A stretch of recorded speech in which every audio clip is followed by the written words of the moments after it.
My name is Thomas, and right now, I'm standing in front of the house that used to bear my name, the house I was gifted after nearly a decade of military service. I once thought I'd come back here, settle in, and rebuild a quiet life with my wife after getting discharged. A peaceful place, a white porch, a small garden out back. But this morning, the door opened, and a child ran out to greet me, calling the man in the kitchen, Dad, calling my wife Claire, Mom. And me? I was just a man standing outside watching someone else live the life that was supposed to be mine. And I'm going to tell you, calmly, how a man lost both his marriage and his home, all because of a pen, a forged signature, and a plan set in motion back when he still wore a uniform, and genuinely believed that keeping a promise was enough to keep the one you love. My name is Thomas Bennett. I'm 47 years old, a former soldier. I served nearly 10 years, not out of some deep patriotic calling, but because I craved structure, clarity, and order. The military gave me that. I met Claire when I was 26, working night shifts as a mechanical engineer in a maintenance bay. I wasn't great with words. I showed up in the only way I knew how, quietly, patiently. Maybe that's why she married me. There was no big wedding, just a courthouse signature, 2 names in blue ink, and a silent promise that said, "We won't hurt each other." 2 years after the wedding, I enlisted full-time. Claire didn't argue. She simply nodded, folded my clothes into a duffel bag like it was all part of the plan. Looking back now, I think she already knew that my absence would be long enough to build another life in the space I left behind. I was the kind of man who knew how to disappear when needed, and she was the kind of woman who knew how to fill that silence without leaving a single trace. If you've ever experienced the pain of betrayal, or simply can't look away from shocking twists like these, hit that subscribe button. This channel is where hidden truths finally come to light. I was deployed to the Middle East the year I turned 35. It was a long-term assignment, no leave, no regular contact. Claire packed me a small photo box, pictures of her at home, snapshots of us from past trips, and a letter sealed to the back. She wrote, "As long as you stay alive, I can handle the rest." I read that line every night under the dim light of a military tent, where desert dust caked into my bootlaces and helicopter blades rattled the canvas roof each morning. It kept me going, or at least made me believe I had something worth coming back to. Claire didn't write much. Maybe a line or two every few weeks. Updates about the house, random bits of news, nothing alarming. I never questioned her, never imagined she'd lie. Because to me, Claire was the kind of woman who didn't need anyone, and I was the only man she'd ever chosen to let in. At least, that's what I believed. I came back after nearly a year overseas, a little more tanned, a few new scars. When the mission ended, I received a modest reward through the Veterans Assistance Program, a small house reserved for those who'd completed their service. It wasn't much, but it was clean, furnished, and ours. Claire came with me to pick up the keys. I remember that morning vividly, thin clouds overhead, a soft breeze, the smell of freshly cut grass in the air. The house sat on the eastern edge of town. Claire walked through each room, her fingers grazing the kitchen counter, her eyes gazing out at the backyard. She smiled and said it felt peaceful, beautiful. I stood in the living room, holding the deed packet fresh from the printer. I handed her the entire folder and told her I'd be extending my service for 2 more years before retiring for good. Claire was always meticulous. She saved every receipt, filed every letter, so when I handed her those documents, I didn't hesitate, like handing over the keys to my life to the one person I trusted never to lose them. She tucked them into her bag so casually, like it was just another shared duty between husband and wife. A few days later, I returned to base. 2 more years. Just 2 years. And then I'd be back, ready to move in and finally start fresh. In an email I wrote, "When I get back, let's move in for real. Just the 2 of us. No more combat boots, no more early alarms. I think we've earned that kind of peace." Claire replied, "I'm looking forward to it too." But what I didn't know was that over those 2 years, some things quietly changed hands. And that house, the one I thought would be a new beginning for 2, had quietly become a home for 3. I was discharged at 39. Claire picked me up from the bus station. Same neatly tied hair, same army green coat she always wore in the winter. She hugged me, not too tight, not too brief, just enough. Like we were both trying to keep our emotions within a safe range. I went back to my old trade, mechanics. Landed a job at a small garage near the town center. It was hard work. Grease settled under my nails and wouldn't wash out for days. But I didn't mind. It was something I knew how to do. And staying busy helped. Busyness kept my mind from drifting into places I didn't want to visit. Claire still woke up earlier than me. She made coffee, browsed the news on her laptop, then got dressed and drove off. She told me she had a part-time job caring for an elderly woman up in the northern part of town. Not a nurse, just light care. Keeping company, reading mail, sorting medication, tidying up here and there. Volunteer-like, but with a small paycheck. She usually got home before I did. She'd swing by the market, make dinner. By the time I walked in, the food was already on the table, the smell of stew curling through the front door. At night, she worked on some kind of online gig. Data entry, editing old client translations. Nothing steady, but she said it was enough. Enough to get by, enough time to rest, and enough quiet to not feel lost in a house that had gotten too still. About 2 months after I came home, on a quiet evening while it drizzled outside, Claire and I were having dinner under the soft yellow light. Something in the air felt just gentle enough for me to say what I'd been holding in. I asked if maybe we should move into the new house. The one I got through the military housing program. The house we once promised we'd live in after I came back. I told her it could be a fresh start. A new space, full of light. No ghosts from my service days. Maybe, just maybe, in a different place, we could remember what it felt like to be two young people who once chose each other in this chaotic world. Claire listened quietly, didn't interrupt. She gave a small nod, smiled like she was honestly thinking about it. Then she set her fork and knife down and exhaled softly. She said she was used to this house. Every corner held a memory, from the scent of lavender oil in the bedroom to the little scratch on the dining table. Moving out now, it would feel like cutting off a part of herself. She said maybe she was being overly sensitive, but she just wasn't ready. Not yet. Then she stood up and started clearing the dishes, as if the conversation was over. The room filled with the sound of running water, the warmth of steam rising from the sink, and the scent of soap. She didn't ask what I thought, didn't promise a maybe later. I didn't push. I just gathered the leftover cake onto a plate and placed it on the counter. But inside me, there was a subtle shift, a small crack, like the sound of glass lightly tapping glass. Not shattered, but not quite whole anymore. One Monday morning, I gathered up the dirty laundry to run a load. Claire was still out, not yet back from her morning shift at the senior community up north. I grabbed her coat, and as I was about to toss it into the washer, I heard a faint rustling sound. I reached into the inner pocket and pulled out a slightly crumpled piece of paper, a receipt. I unfolded it. It was a purchase from a store that sold matching family outfits.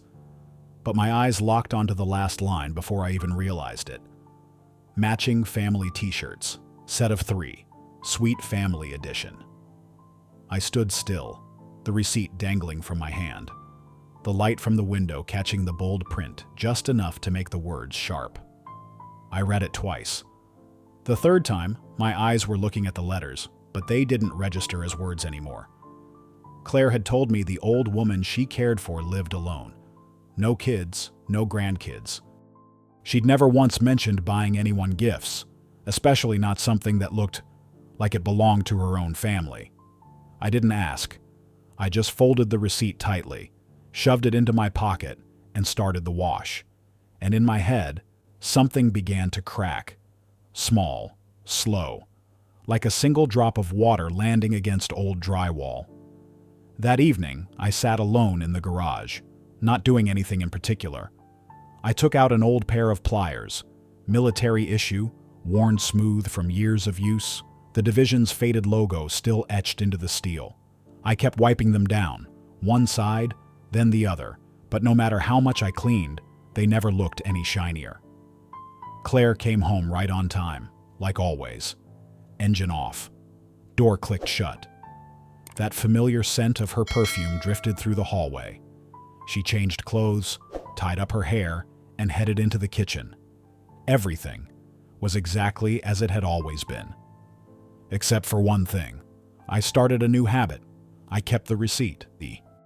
I took photos of packaging whenever a delivery arrived. I started jotting down the times Claire left the house, not to confront her, but to be sure, so that if one day I needed to piece things together, I wouldn't have to rely on memory alone. I didn't know what I was looking for. I didn't even know what I wanted to prove. All I knew was, lately, something inside this house didn't feel like it used to. Something was off rhythm. It was a quiet Saturday afternoon, and I got off work earlier than usual. The weather was mild, clouds drifting across the sky like slow-moving thoughts. Sunlight filtered through the trees, casting long, shifting shadows across the hood of my car.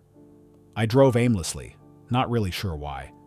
I just didn't want to go home yet. At the third intersection, I turned right. No real intention, just muscle memory. My mind's map led me somewhere I thought I had folded away a long time ago. The military housing development on the eastern edge of town. I hadn't planned to stop, but as I passed the row of familiar houses, my car slowed on its own, like pulled by something gentle but unignorable. I turned off the engine and parked a few homes down. Just sat there. The house wasn't empty. There were new potted plants hanging from the porch. The curtains had been replaced. The lawn was freshly cut, neatly trimmed in a way that didn't look abandoned, not like I had assumed for the past 2 years. No dust, no overgrowth, just a quiet, undeniable kind of life happening inside. I considered asking the neighbors. Maybe the housing office made a mistake, or maybe Claire had rented the place out, something she never mentioned. I had barely stepped out of the car when I saw a little girl, 9, maybe 10. Her hair was tied in 2 low pigtails, wearing a light blue cotton dress, barefoot. She was drawing with chalk on the driveway. She looked up at me, not afraid. Her eyes were dark and clear, like still water that had never been stirred. I smiled gently, crouched a bit, and asked softly, "Do you live here?" She nodded, still holding a piece of pink chalk. "Where are your parents?" I asked casually, like I was asking if it might rain later. "My dad's inside," she replied quickly. "My mom went out to do something." I nodded. "What are your parents' names?" She grinned. No hesitation. "My dad's name is Mark. My mom is Claire." I froze. Didn't move. The sun seemed to dip just a little lower, like the day lost a few degrees of light in an instant. The air thickened. A bird flew overhead, wings slicing the silence. And inside me, a strange kind of dizziness bloomed, soft, but deep. Claire. Her name hit me like someone had called it out across the old desert. I nodded to the girl, said something I can't fully remember. Probably, "Your drawing's really nice." Then turned and walked back to my car. I put my hand on the wheel but didn't start the engine. My heart wasn't racing, but every beat seemed to echo inside my skull like a slow, heavy drum. I didn't fully understand what had just happened, but I knew something had surfaced, and for the first time in my marriage, I was scared. Scared that maybe, just maybe, I no longer knew the woman I was living with at all. If you're still here, chances are you're like me, unable to walk away from a story full of twists and turns. So, let the next surprises find you more easily. Just hit that subscribe button now. I didn't go back and knock. I didn't shout her name in the middle of the yard. I just drove home like I'd stopped by the grocery store, calm, steady, nothing out of place. But something in my head shifted. Not anger. Clarity. After that afternoon, after meeting the little girl in front of the house that used to be mine, I started watching more closely. Every little movement in Claire's daily routine became something I tracked. She still woke early, still claimed she was headed north to care for that elderly woman. She wore her long coat, grabbed her bag, locked the door, and pulled out of the driveway at exactly 6:45 a.m., same as always. But I stopped just sitting there, watching the car fade down the block. I started following, just far enough to not be noticed. She didn't head toward the north end of town. She took a left at the second roundabout, toward the east, toward the place I used to call home. She had no idea she was being followed, never looked back. She just drove like someone returning to where they belonged. I pulled over a few houses down, killed the engine, and watched. Claire stepped out of the car, opened the trunk, pulled out a grocery bag, a small container, a couple of toys. Then she walked into that house like she lived there. No hesitation, no sneaking around. I rolled the window down. Cold air hit my face, but it wasn't as cold as what I was seeing. The calm ease of a woman who had fully stepped into the role of wife and mother, in a life that had nothing to do with me. There was no old woman. She wasn't taking care of anyone. Everything Claire had told me, every story, every little detail, was just misdirection. All this time, she had been returning to my house, to play mother to a child that wasn't mine, to play wife to a man who wasn't her husband. And as I watched her open that front door, something strange came over me, something I still don't fully understand. Strange, because she was living two lives, and never once needed to change her name. That night, after Claire had fallen asleep, I turned on the dim light in the study. It was where I kept old documents, military files, discharge papers, a few tools left over from my days at the garage. I sat in the old leather chair and opened the bottom drawer, the one Claire once said held all our important family paperwork. I sifted through everything: tax returns, insurance forms, my old prescriptions, even the paperwork for my veterans' benefits. But the property file, the original documents for the house, the VA confirmation, the deed transfer, the floor plan, it was gone. I checked again, flipped through every folder, opened the cardboard box Claire used for old mail. Nothing. Not a trace. Claire was meticulous. I knew that. Everything had its place. Everything was filed and labeled. And yet, the most important file we had just disappeared. The next morning, while Claire was making tea in the kitchen, I asked gently, "Do you still have the paperwork for the house on Swinton Lane?" She turned, smiled. "Oh, that one? I think so. But I'm not sure where. Might be in the old records box in the shed." I looked at her for a few seconds. Didn't push. She added casually, "I'll look for it when I have time, okay? Why do you need it?" "Just wanted to check something. Been a while since I last saw it," I said. She nodded, flipped to the next page of her newspaper like it was no big deal. She didn't ask anything else, and I didn't say more. 3 days later, I took a half day off work. I drove to the county recorder's office, the place where all property records for the district were stored. A pale gray concrete building with the county seal etched on the glass doors. I must have passed it 100 times, but this was the first time I stepped inside. Finally, for a reason I hadn't dared put into words until now. I handed over my ID and filled out a request form for the ownership records of the house on Swinton Lane, the home I was awarded through the Veterans Housing Program. The clerk, an Asian woman in a light blue blazer, typed my information into the system and said, "Give me a moment. I'll print the most recent record for you." I sat on a bench near the window, staring out at the parking lot, receipt folded between my fingers. My mind drifted to that white house with the porch, the one I once thought I'd grow old in. About 10 minutes later, she returned with a printed page bearing the official seal. Current owner, Mark Allen. Transfer date, April 14th, last year. Grantor, Thomas W. Mitchell. Grantee, Mark Allen transfer. Type, warranty deed, notarized and fully certified. I held the paper. My wrist suddenly felt heavy. I stared at the line that read, Grantor, Thomas W. Mitchell. That's my name. But I never signed away that house. I never visited a notary, never had any intention of giving up that property. And I sure as hell never agreed to hand it over to Mark Allen, a man with no connection to me whatsoever. I requested a certified copy with the notary's name, the date of signature, and the official seal. Then I walked out to my car and sat quietly in the lot. My hand rested on the wheel, but I didn't start the engine. In my head was one steady, quiet question, ticking like a clock. Who forged my signature? And how long did they think they could keep it hidden? That night, I didn't go straight home. I stopped at a small cafe downtown, ordered a black coffee, and pulled out my notebook. I wrote down one line: attorney, real estate fraud, forged deed, California bar license lookup.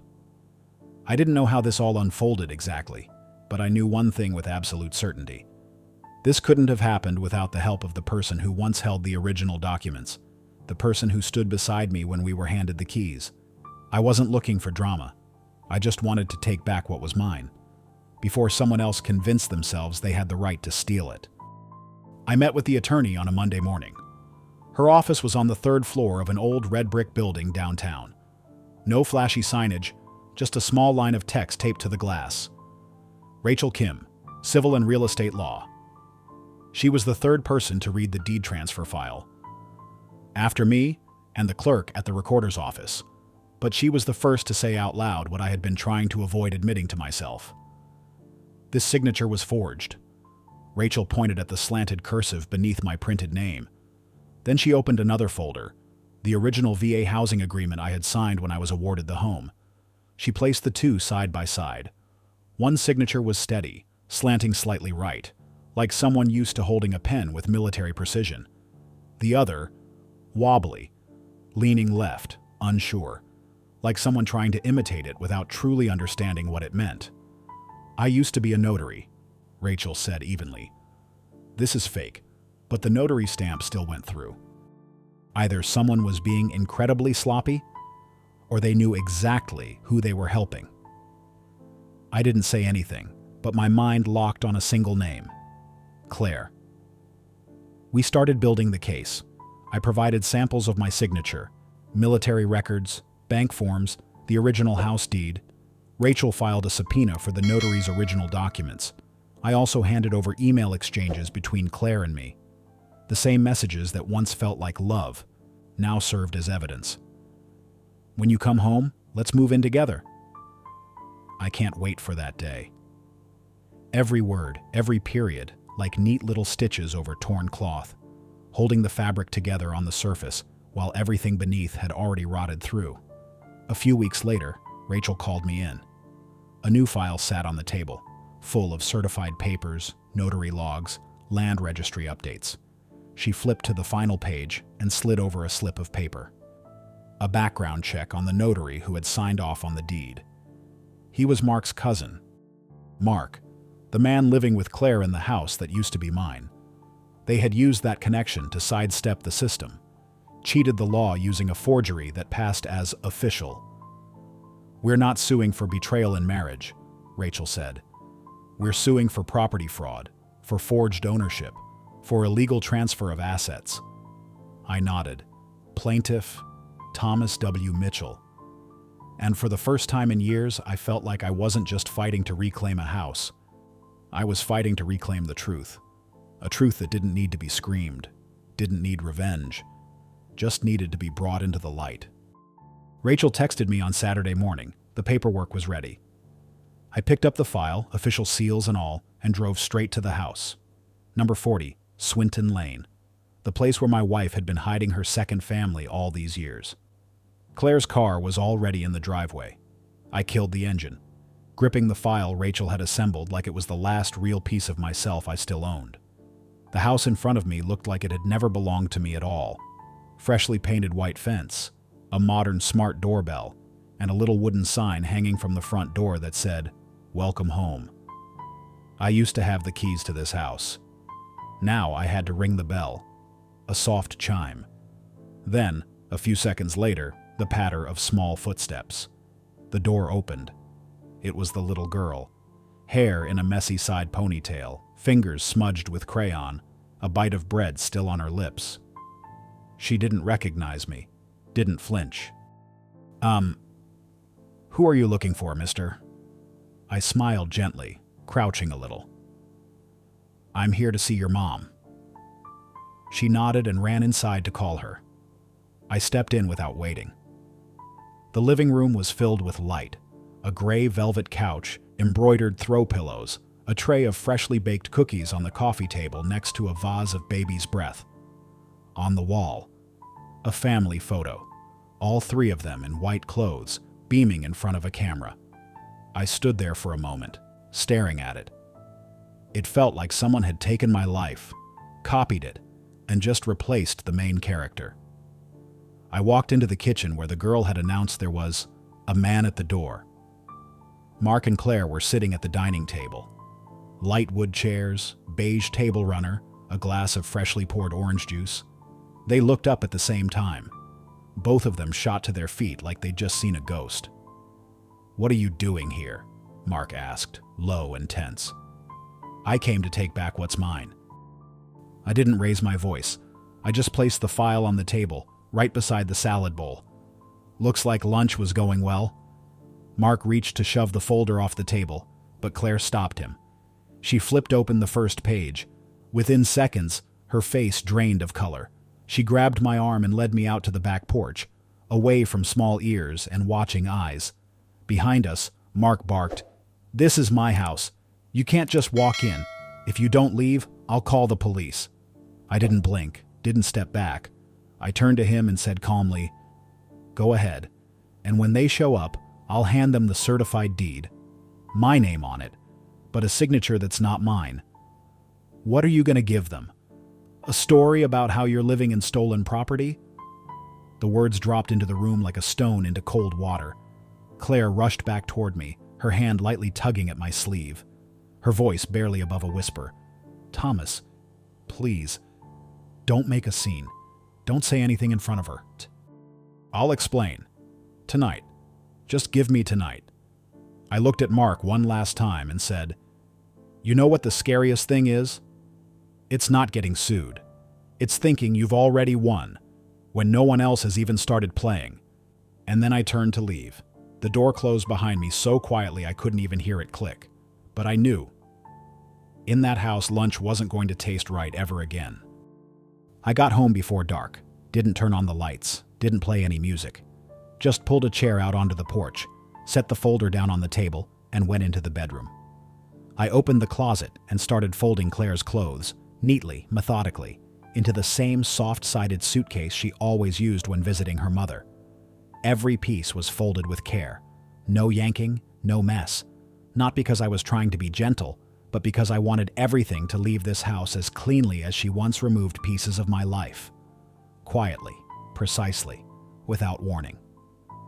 I set the suitcase by the door. Next to it, a second bag.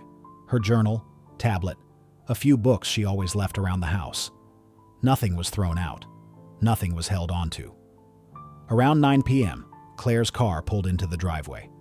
The door unlocked with a click, then paused. She stood there in the doorway, staring at the bags.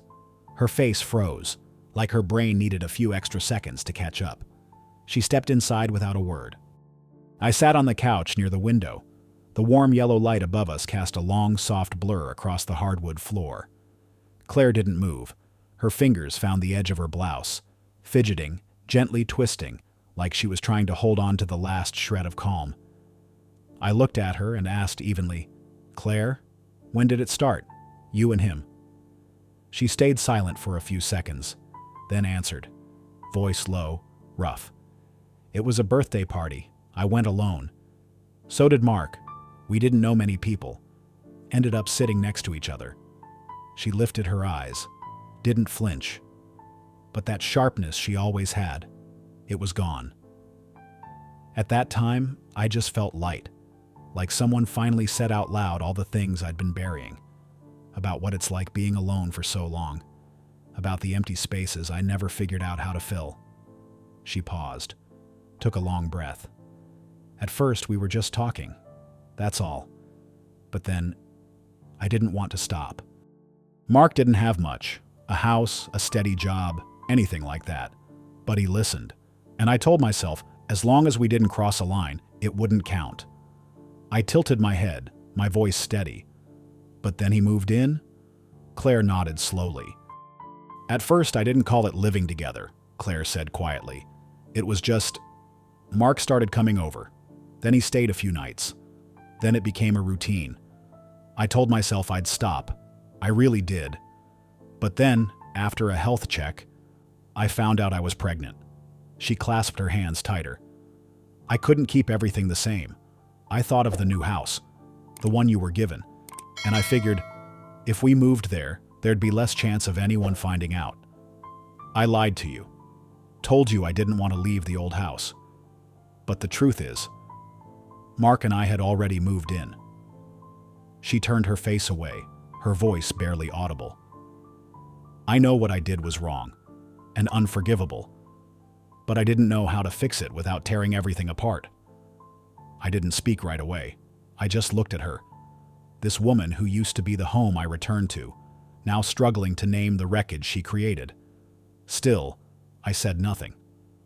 Claire took a step closer, trying to find some thread of mercy. I know what I did can't be undone, but if there's any way you'd consider dropping the lawsuit, for her, for the little girl, she doesn't deserve to carry this. I stood up and walked toward the door, back still turned to Claire as she sat hunched on the couch, both hands wrapped tightly around a glass of water, eyes downcast. Why? I asked, voice low and even. Why did you do it? She lifted her head slightly, a slow blink. Then almost in a whisper she said, because I was scared. Scared of what? Of losing everything, she said, finally looking at me. Of you coming back one day and realizing I'd broken something we couldn't fix. I knew that house was yours, but I also knew it was the only thing solid enough to shelter all three of us. I couldn't keep living in hiding, so I made the wrong choice. And forging my signature seemed like the reasonable solution, I asked. Claire didn't answer. Her fingers relaxed. The glass slipped from her hands and landed on the rug without a sound. Mark told me you wouldn't come back, she whispered. Said you might re-enlist or get relocated, and I believed him. I believed you didn't need the house anymore. But I did. I turned to face her, stepped a little closer, eyes fixed on hers. It wasn't need, I said. It was want. You wanted a new life, with someone else. You wanted to start over in my house. Not just a place to live, but a version of my life you never gave me the chance to finish. Claire lowered her head, didn't argue. I exhaled, not from exhaustion, but from finally accepting the truth. The woman in front of me was no longer the one who waited for me in the kitchen light, with a quiet letter folded by the kettle. You never really thought I'd come back. You just assumed you could take and live peacefully in a lie. She didn't reply. I looked at her one last time. This isn't just betrayal. This is you robbing me of the right to live in the home I earned, brick by brick, scar by scar, and I won't let that go. Get ready for court. Then I turned and walked away. The house behind me was eerily quiet, but this time there was nothing left worth staying silent for. The verdict came down on a Wednesday morning. No rain, but the wind was sharp. Everyone in the courtroom sat in silence as the judge read the ruling. Ownership of the house would be returned to me. The forgery was clear. All involved parties, Mark and Claire included, were ordered to vacate the property within 30 days. No right to appeal. Claire kept her head down the entire time. Outside the courtroom, she dabbed at her tears with a tissue. She didn't say a word, but as I stepped into the hallway, she rushed after me, voice choked. Thomas. It was the first time in a long time she said my name like that. Soft, like a breath. Like how she used to say it in the early days, on quiet mornings after we'd just gotten married. I turned. Not cold, but no warmth left either. I looked her in the eyes and said, I was your home once, but you chose to tear that down, brick by brick, to build a new one, with someone else. Now I'm just a man rebuilding himself. Somewhere no one gets to destroy again. Then I turned away. No need to storm off, no need to be dramatic. Because inside, everything had already settled. 3 weeks later, I sold the house. I donated the remaining profits to a veterans support group, the same kind that once gave me my very first home. Not from family, but from my country. I moved to a small town by the coast, a place where mornings begin with waves and nights end under the soft glow of a corner cafe. No more bitterness, no more love. Just one thing. I took back the part of my life that was mine, and this time, I'm going to live it, fully, quietly, and untouched. Thank you for watching until the end. With every subscription, you're not only helping the channel grow, you're also becoming part of the journey to uncover the hidden truths behind seemingly perfect marriages. Don't miss out.